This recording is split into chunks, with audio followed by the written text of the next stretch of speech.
নমস্কাৰ বন্ধু বান্ধৱীসকল, প্ৰতিদিনৰ নিচিনা আজিও পুৱাৰ বহুকেইটা গুৰুত্বপূৰ্ণ খবৰ ওলাই আহিছে। ৰাজ্যখনৰ লগতে ভাৰতবৰ্ষৰ বিভিন্ন প্ৰান্তৰ পৰা বহুকেইটা গুৰুত্বপূৰ্ণ খবৰ ওলাই আহিছে। গতিকে আপোনালোকে এই খবৰকেইটা প্ৰথমৰ পৰা শেষলৈকে অতি মনোযোগেৰে চাই যাব। আৰু আপোনালোকে যদি আমাৰ এইটো চেনেলত নতুনকৈ আহিছে তেনেহ'লে আমাৰ চেনেলটো ছাবস্ক্ৰাইব কৰি থৈ যাব এনেধৰণৰ নিতৌ সদায় ভিডিঅ'বিলাক পাই থাকিবলৈ। আমাৰ প্ৰথমটো খবৰ সৈতে আছে এটা খুবেই গুৰুত্বপূৰ্ণ খবৰ। 1 এপ্ৰিলৰ পৰা 5টা নিয়ম সলনি হ'ব। 1 এপ্ৰিলৰ পৰা PF আৰু টেক্স সম্পৰ্কীয় এই 5টা নিয়ম হ'ব পৰিৱৰ্তন। জানি লওক, নহ'লে আপুনি ভৰিব লাগিব অধিক TDS, income tax return, TDS সহ বহুকেইটা নিয়ম বাজেটৰ বিত্তীয় বৰ্ষ নিৰ্মলা সীতাৰমণৰ ঘোষণা মৰ্মে সলনি হ'ব 1 এপ্ৰিলৰ পৰা। নতুন বিত্তীয় বৰ্ষ আৰু 1 এপ্ৰিলৰ পৰা আপোনাৰ ধন আৰু কৰ সম্পৰ্কে বহুতো পৰিৱৰ্তন কৰা হ'ব। এই বিষয়ে আপুনি ভালদৰে জনা উচিত। কৈছে শেহতীয়াকৈ বাজেটত বিত্তমন্ত্ৰী নিৰ্মলা সীতাৰমণে মধ্যবিত্ত আৰু বেতন শ্ৰেণীৰ বাবে কেইবাটাও গুৰুত্বপূৰ্ণ ঘোষণা কৰিছে। এই নিয়মবোৰ 2021 চনৰ 1 এপ্ৰিলৰ পৰা কাৰ্যকৰী হ'ব বুলি জনাইছে। অৱশ্যে যিসকলৰ বয়স 75 বছৰতকৈ অধিক তেওঁলোকৰ এইবাৰ কৰ সকাহ দিয়া হৈছে। অৰ্থাৎ 75 বছৰতকৈ অধিক বয়সৰ লোকসকলে টেক্স ৰিটাৰ্ণ জমা কৰিব নালাগে। পিছতে কৈছে যে EPFৰ সাল সলনি। ইয়াত কৈছে আয়কৰ বিভাগে জাৰি কৰা নতুন নিয়ম অনুসৰি আপুনি 2021 চনৰ 1 এপ্ৰিলৰ পৰা 2.5 লাখ টকাতকৈ অধিক PF অৰিহণাৰ ওপৰত পোৱা সুদৰ ওপৰত কৰ পৰিশোধ কৰিব লাগিব। বিত্তমন্ত্ৰীয়ে উচ্চ দৰমহা কৰ্মচাৰীসকলৰ প্ৰতি লাখ ৰাখি এই সিদ্ধান্ত লৈছে। অৱশ্যে ইয়াৰ প্ৰভাৱ মাহিলী 2 লাখ টকা দৰমহা পোৱাসকলৰ ওপৰত পৰিব। নম্বৰত কৈছে দুগুণ ভৰিব লাগিব TDS। কৈছে যে কেন্দ্ৰীয় চৰকাৰে ITR ফাইলিঙৰ প্ৰচাৰ কৰি আছে।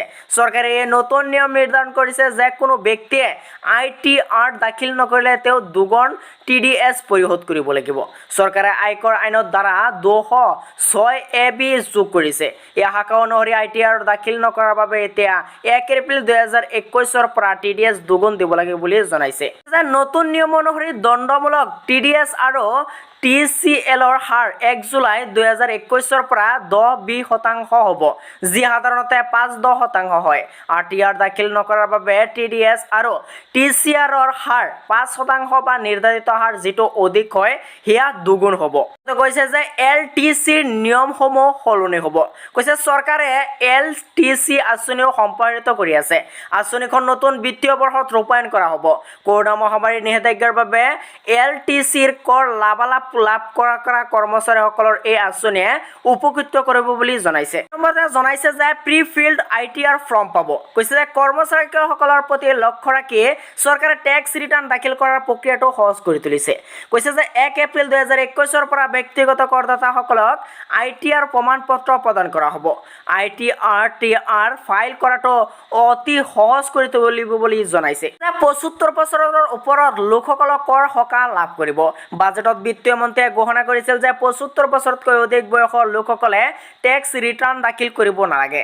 এই ৰেহাই জ্যেষ্ঠ নাগৰিকসকলক দিয়া হৈছে যিসকলে ফিক্সড ডিপজিটৰ ওপৰত পোৱা সুদ বা পেঞ্চনৰ ওপৰত নিৰ্ভৰশীল। আজি আমাৰ দ্বিতীয়টো খবৰৰ সৈতে আছে এটা খুবেই গুৰুত্বপূৰ্ণ খবৰ।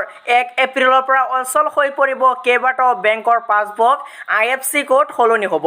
কৈছে যে 1 এপ্ৰিলৰ পৰা অচল হৈ পৰিব এই কেইটা বেংকৰ পাছবুক, চেকবুক। চাওক আপোনাৰ আছে নেকি এইটো বেংকৰ একাউণ্ট। যদি আপোনালোকৰ থাকে তেনেহ'লে আপোনালোকে সলনি কৰিব লাগিব IFC কোড, বেংকৰ passbook, chequebook.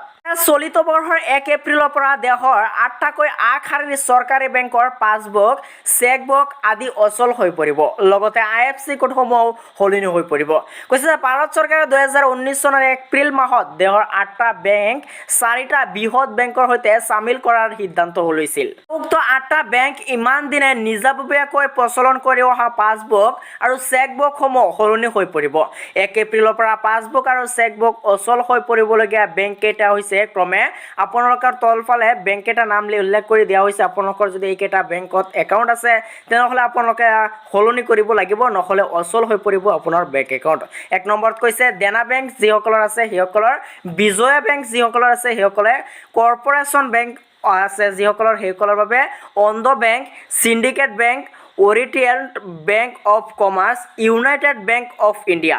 United bank of India বহুতৰ একাউণ্ট আছে, কিন্তু আৰু লগতে দিয়া আছে এলাহাবাদ বেংক। এইকেইটা বেংকত যদি কাৰোবাৰ একাউণ্ট থাকে তেনেহ'লে 1 এপ্ৰিলৰ পৰা পাছবুক, চেকপাত আৰু IFC কোড সলনি হৈ পৰিব। এই 8টা বেংক 4টা বৃহৎ বেংকৰ সৈতে চামিল হৈ পৰিব আৰু বেংককেইটাৰ পাছবুক, চেকবুক আদিও সলনি হৈ পৰিব। সেয়ে যদি আপোনাৰ উক্ত বেংককেইটাৰ কোনোটোত একাউণ্ট আছে তেন্তে শীঘ্ৰেই সংশ্লিষ্ট বেংকৰ শাখালৈ গৈ এই বিষয়ে খবৰ লোৱাটো সমীচীন হ'ব আপোনাৰ।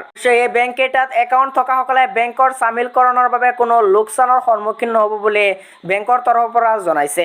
মাত্ৰ তেওঁলোকৰ পাছবুক আৰু চেকবুক সলনি হ'ব আৰু লগতে IFC কোডসমূহ সলনি হ'ব। উল্লেখযোগ্য যে দেনা বেংক, বিজয়া বেংক 2019 চনৰ 1 এপ্ৰিলৰ পৰা বেংক অফ বৰোদাৰ সৈতে চামিল সিদ্ধান্ত লোৱা হৈছিল। অৰিয়েণ্টেড বেংক অফ কমাৰ্চ আৰু ইউনাইটেড বেংক অফ ইণ্ডিয়াৰ চামিল কৰা হ'ব পাঞ্জাৱ নেশ্যনেল বেংকৰ সৈতে। তাৰপিছতে কৈছে চিণ্ডিকেট বেংক চামিল কৰা হৈছে কানাড়া বেংকৰ সৈতে। বন্ধন বেংক আৰু কৰ্পৰেশ্যন বেংক চামিল কৰা হৈছে ইউনিয়ন বেংক অফ ইণ্ডিয়াৰ সৈতে। এনে চামিলকৰণৰ ফলত পূৰ্বৰ 8টা বেংকৰ passbook, chequebook, IFC code, MICR code আৰু বেংকৰ শাখাৰ ঠিকনা পৰিৱৰ্তন ঘটিব। আমাৰ তৃতীয় নম্বৰ খবৰটো সৈতে আছে এটা খুবেই গুৰুত্বপূৰ্ণ খবৰ। আগন্তুক 18 মাৰ্চ আৰু 19 মাৰ্চ অৰ্থাৎ আজি আৰু অহাকালি মহানগৰীত সলনি হ'ব যান বাহনৰ ব্যৱস্থা। জনসাধাৰণে কেনেদৰে কৰিব পাৰিব যাতায়াত সবিশেষ জনাই দিছে মহানগৰ আৰক্ষীয়ে। 18 আৰু 19 মাৰ্চত মহানগৰীত সলনি হ'ব যান বাহনৰ ব্যৱস্থা। জনসাধাৰণে কেনেদৰে কৰিব যাতায়াত সবিশেষ জনাই দিয়া হৈছে গাইডলাইনসমূহ। কৈছে ৰাজ্যজুৰি নিৰ্বাচনৰ বতৰ। ৰাজ্যত নিৰ্বাচনৰ বাবে প্ৰাৰ্থীসমূহে ইতিমধ্যে মনোনয়ন পত্ৰ দাখিল কৰি আহিছে। অহা 18 আৰু 19 মাৰ্চ তাৰিখে জালুকবাৰী সমষ্টিৰ প্ৰাৰ্থী তথা হিমন্ত বিশ্ব শৰ্মা আৰু পূব গুৱাহাটী সমষ্টিৰ প্ৰাৰ্থী তথা মন্ত্ৰী সিদ্ধাৰ্থ ভট্টাচাৰ্যই মনোনয়ন পত্ৰ দাখিল কৰিব। সেইবাবে দুদিনত গুৱাহাটীত সাল সলনি হ'ব পথৰ চলাচল। যান বাহনৰ নতুন নিৰ্দেশনাৰ সন্দৰ্ভত আজি যান বাহন উপ আৰক্ষীৰ আয়ুক্তই এক সংবাদমেল যোগে এই কথা সদৰি কৰিছে। 18 মাৰ্চ বৃহস্পতিবাৰে মনোনয়ন পত্ৰ দিব পূব গুৱাহাটী সমষ্টিৰ প্ৰাৰ্থী তথা মন্ত্ৰী সিদ্ধাৰ্থ ভট্টাচাৰ্যই। 19 মাৰ্চ শুক্ৰবাৰে দিব জালুকবাৰী সমষ্টিৰ প্ৰাৰ্থী তথা মন্ত্ৰী হিমন্ত বিশ্ব শৰ্মাই মনোনয়ন পত্ৰ দাখিল কৰিব।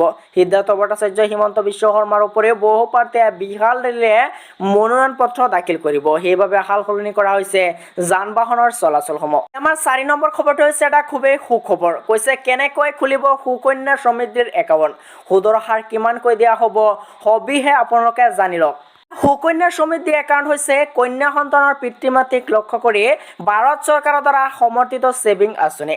কৈছে প্ৰধানমন্ত্ৰী নৰেন্দ্ৰ মোদীয়ে 2015 চনত আঁচনিখন শুভাৰম্ভ কৰিছিল।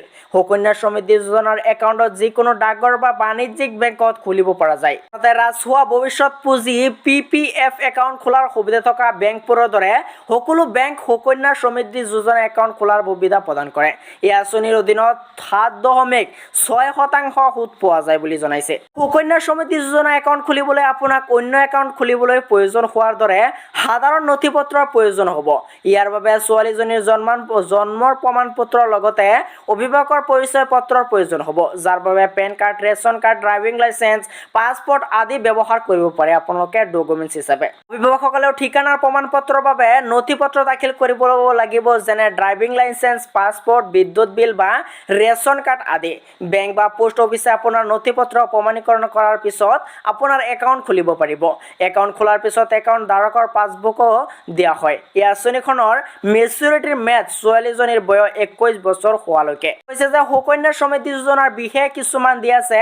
ছোৱালীজনীৰ বয়স 18 বছৰ সম্পূৰ্ণ হোৱাৰ পিছত উচ্চ শিক্ষাৰ বাবে 50% পৰিমাণৰ উলিয়াব পাৰে। এই আঁচনিৰ অধীনত আপুনি আপোনাৰ ছোৱালীৰ নামত এটা একাউণ্ট খুলিব পাৰে। একাউণ্টটো আৰম্ভণিতে 250 টকাত খুলিব পাৰে। ইয়াত সৰ্বাধিক 1.5 লাখ টকালৈকে বিনিয়োগ কৰিব পাৰে। সুকন্যা সমৃদ্ধি যোজনাৰ অধীনত বৰ্তমান 7.6% বাৰ্ষিক সুদ লাভ কৰিব পাৰিব। আপোনাৰ একাউণ্ট খোলাৰ মূল স্থানৰ পৰা আন ঠাইলৈ স্থানান্তৰ হৈছে তেনেহ'লে চিন্তাৰ কোনো কাৰণ নাই, কিয়নো এই একাউণ্টটো সমগ্ৰ দেশৰ যিকোনো ঠাইলৈ স্থানান্তৰ কৰিব পাৰে। ইয়াৰ বাবে কোনো মাচুল আদায় দিব নালাগে। সুকন্যা সমৃদ্ধি যোজনাৰ ওপৰত মূল সুদৰ চৰকাৰৰ প্ৰতি 3 মাহৰ মূৰত সিদ্ধান্ত লয়। একাউণ্ট খোলাৰ 5 বছৰ পিছত বন্ধ কৰিব পাৰে।